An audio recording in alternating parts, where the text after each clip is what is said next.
আজ লাল সবুজ পতাকা উড়িয়ে উল্লাস করার দিন। আজ সোমবার ১-৬ ডিসেম্বর মহান বিজয় দিবস। সাধারণত বিজয়ী হওয়া আনন্দের, তবে মরণপণ করে সশস্ত্র যুদ্ধে শত্রুকে পরাজিত করে দেশের স্বাধীনতা অর্জনের যে বিজয়, তার কোনো তুলনা নেই। আজ জাতির জন্য চিরগৌরবময় অবিস্মরণীয় একদিন। স্বাধীন জাতি হিসেবে বাঙালির আত্মপ্রকাশ ও পৃথিবীর মানচিত্রে সার্বভৌম দেশ হিসেবে বাংলাদেশের অভ্যুদয়ের আলোকোজ্জ্বল দিন আজ। তবে একই সঙ্গে দিনটি গভীর বেদনারও।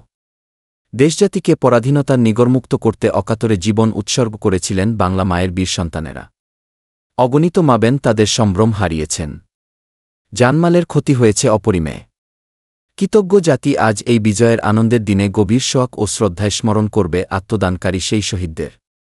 স্মরণ করবে সব বীর মুক্তিযোদ্ধাকে। আজ রাজধানীসহ সারা দেশের সর্বস্তরের জনগণ জাতীয় স্বাধীনতা সার্বভৌমত্ব রক্ষার অঙ্গীকার, জাতীয় পতাকার মর্যাদা অক্ষুণ্ণ রাখার প্রত্যয়ের মধ্য দিয়ে মহান বিজয় দিবস উদ্যাপন করবে। সাভারে জাতীয় স্মৃতিসৌধে শ্রদ্ধা নিবেদন করতে পতাকা ও ফুল হাতে নামবে অগণিত মানুষের ঢাল। বাস জানায় মহান বিজয় দিবস উপলক্ষে রাষ্ট্রপতি মো.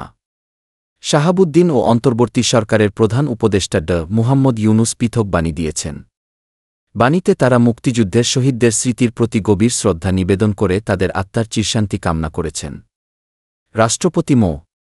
শাহাবুদ্দিন তার বাণীতে বলেছেন, আসুন 2024 সালের বৈষম্যবিরোধী আন্দোলনের চেতনায় উদ্বুদ্ধ হয়ে একটি বৈষম্যমুক্ত দেশ গড়তে এবং মুক্তিযুদ্ধের লক্ষ্য বাস্তবায়ন ও শোষণমুক্ত সমাজ প্রতিষ্ঠায় নিজ নিজ অবস্থান থেকে আরও বেশি অবদান রাখি। প্রধান উপদেষ্টা ড. মুহাম্মদ ইউনুস তার বাণীতে বলেছেন, দেশকে আরও উন্নত ও শক্তিশালী করতে এবং স্বাধীনতার পূর্ণ সুফল ভোগ করতে আমরা বদ্ধপরিকর।